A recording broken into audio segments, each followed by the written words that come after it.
Guys, welcome to knowledge treasure hunters. जैसा कि आप सभी को पता है कि हमने एक सीरीज स्टार्ट की थी।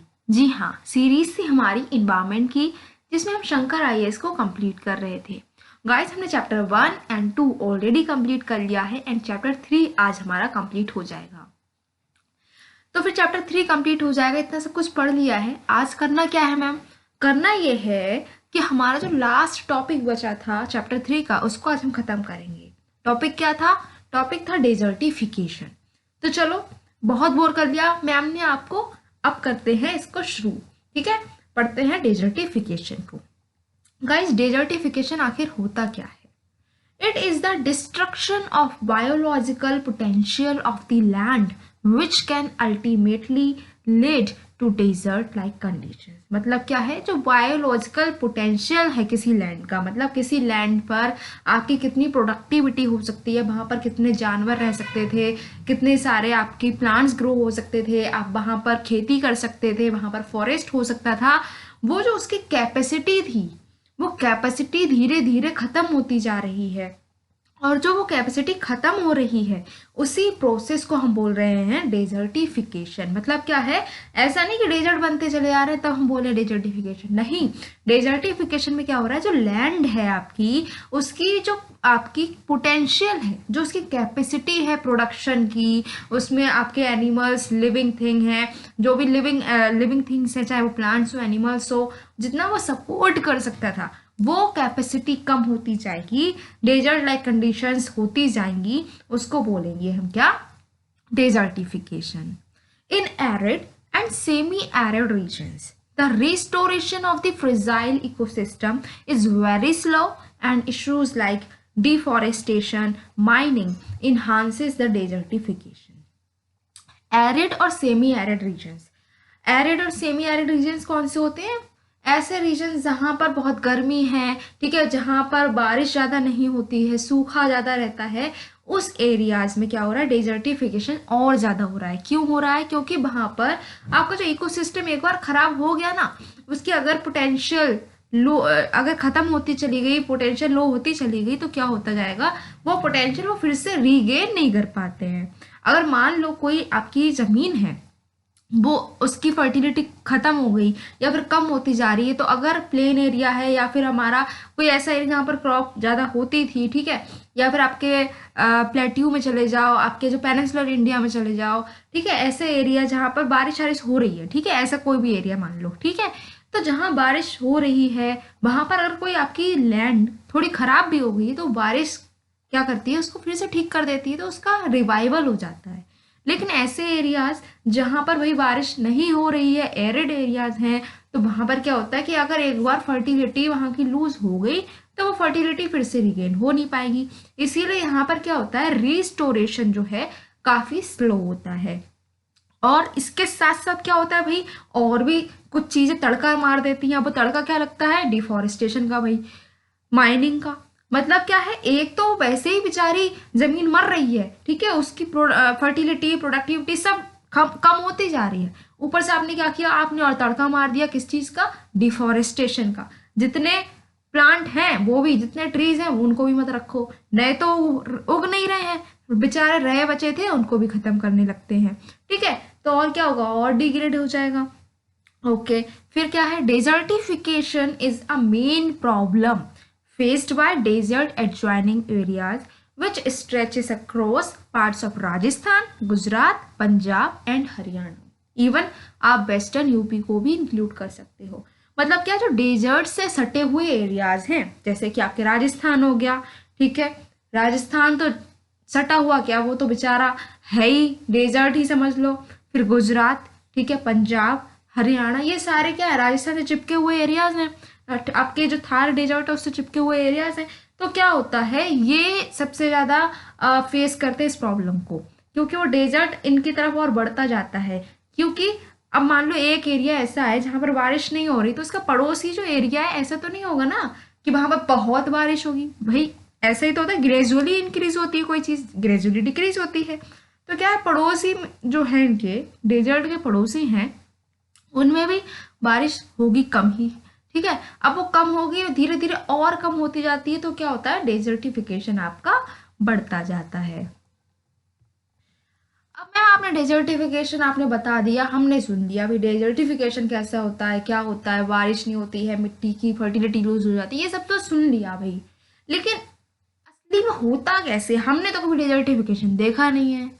तो अभी तो आप ये बोल लो कि आपने डेजर्टिफिकेशन नहीं देखा है, लेकिन अब मत बोलना। क्यों? क्योंकि सामने ही आप देख लो, आपकी इमेज में क्लियरली दिख रहा है कि मिट्टी कैसी है। देखो मिट्टी का स्ट्रक्चर आप खुद देखो, कहीं कहीं पे हरियाली है, देखो पीछे हरियाली है, लेकिन जो सामने का एरिया है यहाँ पर क्या हो रहा है, डेजर्टिफिकेशन हो रहा है।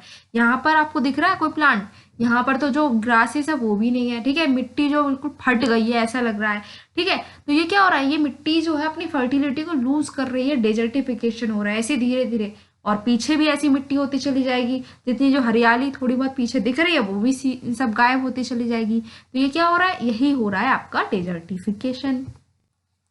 अब अच्छा ठीक है मैम, आपने पिक दिखा दी, हमने समझ लिया, अब हमें इमेजिन भी कर सकते हैं, इमेजिन करने की जरूरत भी नहीं है, हमने तो सामने ही देख लिया कि कैसे होता है डेजर्टिफिकेशन। लेकिन क्यों हो रहा है आखिर ये? आपने बोल दिया कि बारिश नहीं हो रही इसकी वजह से नहीं हो रहा है, लेकिन क्या यही रीजन है केवल? इसकी वजह से डेजर्टिफिकेशन नहीं होता है क्या? इसकी वजह से डेजर्टिफिकेशन हो रहा है? ऐसे तो हमारे यहाँ भी अगर 10 दिन तक बारिश नहीं तो क्या हमारी मिट्टी भी डेजर्ट बन जाएगी? ऐसे बहुत सारे क्वेश्चंस होंगे, लेकिन इसके आंसर्स कौन देगा भाई? तो चिंता की बात नहीं है, आंसर्स कौन देगा? यहाँ सामने आपकी मैडम जी बैठी हैं, वही आंसर देंगी। तो भाई मैम बता दो, आंसर दे दो, क्या ऐसा होता है कि नहीं होता है। चलो देख लेते हैं। The cause of this process is not climatic changes, droughts etcetera, but human actions. इसके जो कॉजेज हैं, कॉजेज कैसे हैं भाई? सिर्फ क्लाइमेट, जो क्लाइमेट में चेंज हो रहा है, क्लाइमेटिक कंडीशंस हो रही हैं, सूखा पड़ रहा है सिर्फ, या फिर बारिश कम हो रही है, सिर्फ यही रीजंस नहीं है भाई। हम सबसे बड़े रीजन तो हम खुद ही हैं। हमारे जो बहुत बड़े बड़े कारनामे होते हैं ना, उनकी वजह से डेजर्टिफिकेशन ज़्यादा हो रहा है। ये डेजर्टिफिकेशन की बात क्या है भाई? हर काम देख लो आप, जो भी आप देख रहे हो ना, जो हार्मफुल चीज़ें हो रही है, जैसे क्लाइमेटिक चेंज, जैसे कि पोल्यूशन, जैसे ग्लोबल वार्मिंग, ठीक है, ये सब में कहीं ना कहीं महान कारनामे हमारे ही हैं, ठीक है। अच्छा भाई ये तो हो गया, तो कौन कौन से कारनामे, चलो ये भी देख लेते हैं। पहला है जैसे कि पॉपुलेशन प्रेशर। पॉपुलेशन बहुत ज़्यादा बढ़ गई है, बहुत ज़्यादा पॉपुलेशन हो गई है, तो उसकी वजह से क्या है, अब हमारी ज़रूरतें भी ज़्यादा हैं। हम क्या कर रहे हैं, अपने नेचुरल रिसोर्सेज, अपनी जो मिट्टी है उसको बहुत ज़्यादा एक्सप्लॉइट कर रहे हैं। इससे क्या होगा भाई, मिट्टी की तो कोई कैपेसिटी है ना, वो अगर वो मान लो कि आपको 100 क्विंटल आपको कोई भी क्रॉप दे रही है, अब आपने कह दी नहीं हमें तो 1000 क्विंटल चाहिए, तो वो क्या करेगी, मिट्टी क्या कर सकती है बेचारी? उससे आपने उसकी लिमिट से ज़्यादा उसको एक्सप्लॉइट कर लिया, तो फिर क्या होगा, आखिर में मिट्टी का क्या होगा, फर्टिलिटी लूज हो जाएगी, right. Next is increase in cattle population over grazing. अब भाई हमारी बढ़ रही तो बढ़ रही है पॉपुलेशन, लेकिन साथ ही साथ कैटल की पॉपुलेशन बहुत बढ़ रही है। हम कह रहे हैं हमें गेहूं दो, हमें चावल दो, हमें मैंगो दो, हमें एप्पल दो, हमें सब कुछ दो, साथ में जो कैटल है वो भी कह रहे हैं हमें ग्रासेस दो, अलग अलग तरीके की ग्रासेस दो। भाई ग्रासेस खानी है हमें, हरी हरी घासें दो, घास दो, तो कहाँ से देगी भाई? लैंड क्या करे बेचारी, वो आपको दे, आपको मैंगोज प्रोवाइड करे, एप्पल प्रोवाइड करे, व्हीट दे, राइस दे, या फिर बेचारी कैटल्स को ग्रास दे, वो क्या करे, है ना। तो आखिर में क्या होता है, उस पर इतना प्रेशर आ जाता है कि उसकी फर्टिलिटी खत्म हो जाती है, उसकी हालत खराब हो जाती है। किसकी हालत खराब हो जाती है? हमारी मिट्टी की, हमारी जो लैंड है उस। Next is increase agriculture. लोग ज्यादा है, खाने वाले मुंह ज्यादा है, पेट ज्यादा हो तो क्या चाहिए भाई, भूख सबको लग रही है, ज्यादा चाहिए, एग्रीकल्चर करना शुरू कर देते हैं। अब हर जगह जंगल काट के क्या कर रहे हैं भाई, खेती करना शुरू कर रहे हैं, तो इससे क्या होगा, जंगल खत्म हो रहे हैं, एग्रीकल्चर ज़्यादा हो रहा है, बहुत सारे हम फर्टिलाइजर्स यूज़ कर रहे हैं, बहुत सारे केमिकल्स यूज़ कर रहे हैं जिससे कि ज़्यादा प्रोडक्शन हो। तो अब ये सब हो रहा है तो मिट्टी क्या होगी, मिट्टी बीमार हो रही है हमारी, right. Next is developmental activities. अब ज़्यादा लोग हैं तो उनकी ज़रूरतें भी ज़्यादा हैं, रहने के लिए भी ज़्यादा जगह चाहिए भैया। अब हमें बिल्डिंग भी बनानी है, हमें फैक्ट्रीज भी लगानी है, स्कूल भी बनाना, पोस्ट ऑफिस भी बनाना है, बैंक भी बनानी है, पता नहीं क्या क्या बनाना है, बहुत कुछ काम करना है। इसकी वजह से क्या हो रहा है, मिट्टी पर ही सारा असर हो रहा है, तो फिर से मिट्टी को बीमार कर दिया हमने। नेक्स्ट तो कारनामा सबसे महान है, डिफॉरेस्टेशन। वही कर ही रहे हैं, पेड़ को साफ करते जा रहे हैं, जंगलों को साफ करते जा रहे हैं, तो क्या होगा, आखिर में भुगत कौन रहा है, हमारी मिट्टी, वो ही बीमार होती जा रही है। As per the desertification and land degradation atlas of India 2007, the percentage of country under dry lands is 69.6%. Data जो हमारी बुक में प्रोवाइड किया गया है वो क्या है, वो डेटा है हमारा desertification and land degradation atlas of India 2007 का। ये जो डेटा है ये क्या बोल रहा है कि जो हमारी कंट्री है उसमें टोटल 69.6% जो एरिया है वो हमारा ड्राई लैंड बन गया है। ऐसा एरिया हो गया है जो डेजर्ट बनने ही वाला है। ऐसा एरिया हो गया है जहाँ पर बारिश बहुत कम हो रही है। देख लो आधे से ज़्यादा आपकी जो लैंड है, इवन अगर आप बोलो तो राउंड ऑफ करके 70% लैंड समझ लो, वो कैसी हो गई है, ड्राई हो गई है। ये किसने बोला है भाई, मैम आपने बोला है? नहीं नहीं, मैम ने नहीं बोला है, ये तो बोला है desertification and land degradation Atlas ने, जो कि कब रिलीज हुई, 2007 में। ठीक, the total area undergoing the process of land degradation in India is 105.48 million hectares, which constitutes 32.07% of India's total land area. अब ये तो आपका जो अभी बताया गया था कि 69.6% वो तो ड्राई लैंड बन चुके हैं। आगे क्या बोला गया है कि आपका जो बन रहा है और अभी प्रोसेस चल रही है, अभी ड्राई लैंड बन जाएगा, वो कितना एरिया है, 105.48 मिलियन हेक्टेयर। ठीक है, जो कितना है 32% है आपका टोटल एरिया का। ठीक है, फिर 81.45 million hectare area of the country is under desertification. ठीक है, इतना एरिया जो डेजर्टिफिकेशन के अंडर है। मैम इतने ज़्यादा फिगर्स आपने दे दिए हैं, ये याद करने हैं क्या? नहीं नहीं, हमें इतना याद करना ही नहीं है, हमें बस थोड़ा सा याद रखना है, ध्यान में रखना है कि हाँ भाई ऐसा हो रहा है कि बहुत मेजर एरिया आपका डेजर्टिफिकेशन की प्रोसेस में चल रहा है, लाइन में लगा हुआ है कि डेजर्ट हम बन जाए। ठीक है, और ये सब किसकी वजह से हो रहा है, हमारे महान कारनामों की वजह से। अब बात ये है कि भैया हमने देख लिया डेजर्टिफिकेशन, ठीक है, क्यों हो रहा है ये भी देख लिया। ये अब बताओ, डेजर्टिफिकेशन जो हो रहा है, डेजर्ट्स बने जा रहे हैं, तो ये क्या कोई अच्छी चीज़ है? नहीं, ये तो बहुत गलत चीज़ है। हम अपने एनवायरनमेंट को हार्म कर रहे हैं, इससे क्या होगा, हमें ही नुकसान होगा। तो जब इतना हार्मफुल है ये, तो क्या कुछ किया नहीं हमारी सरकार ने? क्या दुनिया में कुछ हो ही नहीं रहा है इसके लिए? क्या इसको रोकने के लिए कोई काम हुआ ही नहीं है आज तक? तो ऐसा बिल्कुल नहीं है। ठीक है, हम तो अब पढ़ने बैठे हैं, लेकिन जब ये बुक लिखी गई है, जब इतने महान लोग हैं जो कि इन्वायरमेंट के लिए इतना सब कुछ कर रहे हैं, तो क्या उनने इस पर ध्यान नहीं दिया होगा? ऑब्वियसली ध्यान दिया होगा। जब ध्यान दिया होगा तो कई सारे स्टेप्स भी लिए होंगे। उनमें से ही एक स्टेप है हमारा United Nations convention to combat desertification. ये क्या है मैम? तो ये देख लेते हैं भाई क्या है। तो पहली लाइन तो यही बता दे रही कि भाई ये जो आपका कन्वेंशन है, यूनाइटेड नेशन का एक इनिशिएटिव था और इसमें इंडिया भी सिग्नेटरी है। भाई इंडिया भी इसका एक पार्ट है। ठीक, किसका है?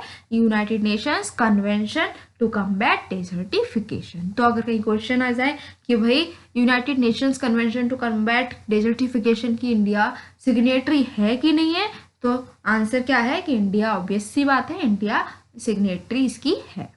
ठीक, the national action programme for combating desertification was prepared in 2001 to take appropriate action in addressing the problems of desertification. अब जो हमने ऊपर अभी नाम देखा, United Nations convention to combat desertification, वो तो हमारा ग्लोबल लेवल पर है। ठीक है, पूरा जो वर्ल्ड है वो इसके लिए काम कर रहा है। ठीक, लेकिन हमारा खुद नेशनल लेवल पर कुछ नहीं है क्या? नेशनल लेवल पे हमने कुछ काम नहीं किया। पहली चीज़ तो हमने उसको ही ज्वाइन किया अपना, जो ग्लोबल लेवल पर है कन्वेंशन। दूसरी चीज़, हमने अपना भी एक प्रोग्राम बनाया। प्रोग्राम क्या था? National action programme for combating desertification. 2001 में ही, हम अभी 2022 में इस चीज़ को पढ़ रहे हैं, लेकिन 2001 में ही ये प्रोग्राम बन चुका था, लॉन्च हो चुका था। किसके लिए बनाया है? कि डेजर्टिफिकेशन की प्रॉब्लम से हम लड़ सके, उसको ख़त्म कर सके। Some of the major programs currently implemented that address issues related to land degradation and desertification are. ये तो हमने दो चीज़ें देख ली, दो प्रोग्राम तो ऑलरेडी देख लिए, बाकी और भी कई सारे प्रोग्राम्स हैं जो लैंड डिग्रेडेशन और डेजर्टिफिकेशन को एड्रेस करते हैं, जैसे कि integrated watershed management programme, national afforestation programme, national mission for green India, the Mahatma Gandhi national rural employment guarantee scheme, soil conservation in the catchment of river valley project and flood prone river, national watershed development project for rain fed areas, desert development program, fodder and feed development scheme, component of grassland development including grass reserves, command area development and water management program. ये हमें इसके बारे में पूरा detail में नहीं पढ़ना है, हमारी बुक में भी सिर्फ इनके नेम प्रोवाइडेड हैं, हमें बस थोड़े से याद रखने हैं कि हाँ कौन कौन से प्रोग्राम्स हमारे डेजर्टिफिकेशन को हैंडल करने के लिए चल रहे हैं। ठीक है, इनके नाम हमें बस थोड़े से ध्यान में रखने हैं, जिससे कि जब हमारा अगर क्वेश्चन आता है कि बताओ कि कौन कौन से इनिशिएटिव्स चल रहे हैं तो हम इनके नाम को कोट कर सकें। अब बात करते हैं अफॉरेस्टेशन की। मैम डेजर्टिफिकेशन देख लिया हमने, डिफॉरेस्टेशन देख लिया, अब ये अफॉरेस्टेशन क्या होता है ये भी बता दो। चलो देख लेते हैं अफॉरेस्टेशन क्या होता है। The desert regions of Rajasthan, Gujarat, Haryana, Punjab, trans Himalayan regions are in scarce of vegetation. अब भाई जहाँ डेजर्ट है, जहाँ पर पानी ही नहीं है, जहाँ की मिट्टी भी इनफर्टाइल है, तो क्या होगा, प्लांट्स वहाँ पर ग्रो होंगे? भाई हो जाएंगे, लेकिन कटीले आपके थॉर्नी जो हैं वही होंगे। ठीक है, अब ऐसा तो नहीं है वहाँ पर आप मैंगो ट्री लगा लो, ठीक है, या फिर आप वहाँ पर वीट कर लो, राइस कर लो, ऐसा तो नहीं हो पाएगा। तो यही बोला गया कि जो डेजर्ट एरियाज हैं, कहाँ के, राजस्थान के, गुजरात के, हरियाणा के, पंजाब के या फिर ट्रांस हिमालयन रीजन्स हैं, तो यहाँ पर वेजिटेशन ज़्यादा नहीं है। यहाँ पर ऐसा नहीं है बहुत हरे भरे जंगल हैं, एवरग्रीन फॉरेस्ट मिल जाएंगे, ऐसा नहीं है। People require firewood, timber, fodder for their domestic consumption and livestock। अब भाई हो या ना हो, लेकिन जब लोगों की जो बेसिक नीड्स हैं वो तो रहेंगी ना, वो तो ख़त्म नहीं हो जाएंगी। अब वो चाहे डेजर्ट में रहें, चाहे वो आपके माउंटेन पे रहेगा, चाहे वो प्लेट्यू में रहें, चाहे वो प्लेन एरिया में रहें, जो बेसिक नीड है ह्यूमंस की वो तो है ही, वो तो हर जगह रहेंगी ही। तो ऐसे ही यहाँ पर जो लोग हैं भाई, उनको तो लकड़ी चाहिए, उनको टिम्बर चाहिए, उनको आग जलाने के लिए भी लकड़ी चाहिए है, उनको फॉडर भी चाहिए है अपनी नीड्स के लिए। ठीक है, presence of vegetation prevents the soil erosion and modifies the hostile climate। अब जो वहाँ पर जो आपकी वेजिटेशन अगर होता कहीं पर भी, तो क्या होता, सॉइल इरोजन नहीं होता। ऐसा क्यों? क्योंकि जो आपका वेजिटेशन है, जो आपकी क्रॉप्स हैं, जो वहाँ पर प्लांट हैं, वो उनकी रूट्स मिट्टी को पकड़ कर रखेंगी। जब उन्होंने मिट्टी को पकड़कर जकड़ कर रखा है तो मिट्टी जाएगी कहाँ, कहीं जा नहीं पाती है, इसीलिए सॉइल इरोजन नहीं होता है। और साथ ही साथ में आपके क्लाइमेट भी बढ़िया रहता है। ठीक, दस desert afforestation is inevitable in order to modify the climate, desertification and to meet the demands of people living in that region। इसीलिए डेजर्ट में अफॉरेस्टेशन करना बहुत ज़रूरी है, जिससे कि जो क्लाइमेट है उसको अच्छा किया जा सके। ठीक है, डेजर्टिफिकेशन को टैकल किया जा सके और साथ ही साथ में लोग जो हैं उनकी नीड को पूरा किया जा सके। मैम पूरी स्लाइड आपने पढ़ा दी, हमने पढ़ दी, लेकिन पूरी स्लाइड में हमें अभी कहीं ये समझ नहीं आया कि आखिर ये अफॉरेस्टेशन है क्या। अफॉरेस्टेशन तो होता रहा, लेकिन है क्या? तो देखो, हम ऑलरेडी डिफॉरेस्टेशन पढ़ चुके हैं, हम फॉरेस्ट भी पढ़ चुके हैं। नहीं पढ़ा है तो हम क्या करेंगे, प्रीवियस वीडियोस को देख लेंगे, उसमें हमने सब कुछ ऑलरेडी पढ़ा हुआ है। फिलहाल क्या, देखो डिफॉरेस्टेशन पढ़ा है और फॉरेस्ट को भी जानते हैं। तो देखो डिफॉरेस्टेशन में क्या हो रहा था, प्लांट्स को काट रहे थे, ट्रीज को खत्म कर रहे थे, फॉरेस्ट खत्म कर रहे थे। ठीक है, अब वहीं पर अफॉरेस्टेशन की बात करें तो हम क्या करेंगे, भाई फॉरेस्ट बना देंगे, नए नए ट्रीज लगाएंगे। तो जिस ऐसी प्रोसेस जिसमें हम क्या कर रहे हैं, वही ट्रीज और लगा रहे हैं, ठीक है, फॉरेस्ट को बनाने की कोशिश कर रहे हैं, वो ही प्रोसेस होती है अपनी अफॉरेस्टेशन। अच्छा ठीक है मैम, अब तो समझ में आ गया, आगे समझ में, वेरी गुड। और इसी के साथ साथ एक और बहुत बहुत बढ़िया न्यूज़ आपको देनी है। न्यूज़ क्या है? न्यूज़ ये है कि भाई चैप्टर 3 जो लेंथीएस्ट चैप्टर था वो हमारा इस स्लाइड के साथ होता है ख़त्म। और इसी के साथ में मैडम जी के जो आपके प्रवचन हैं वो प्रवचन भी होते हैं ख़त्म। तो आई होप आपको ये टफ चैप्टर, आई नो ये चैप्टर आपको बहुत टफ लगा हो, क्योंकि इसमें बहुत सारे नाम याद रखने थे यार, बहुत सारे आपके एग्जाम्पल्स थे, बहुत सारे फीचर्स थे, फॉरेस्ट के देखो कितने सारे टाइप्स थे, ये सब याद रखने थे। एंड अब तक तो आपको याद हो भी गए होंगे। तो इसीलिए आपने इतना टफ चैप्टर कंप्लीट किया है, तो कॉन्ग्रेचुलेशंस तो बनता है, इसीलिए आपको बहुत बहुत बहुत ज़्यादा कॉन्ग्रेचुलेशंस। एंड आई होप आपको सब समझ में आया होगा। मिलते हैं नेक्स्ट वीडियो में अपने चैप्टर नंबर 4 के साथ में।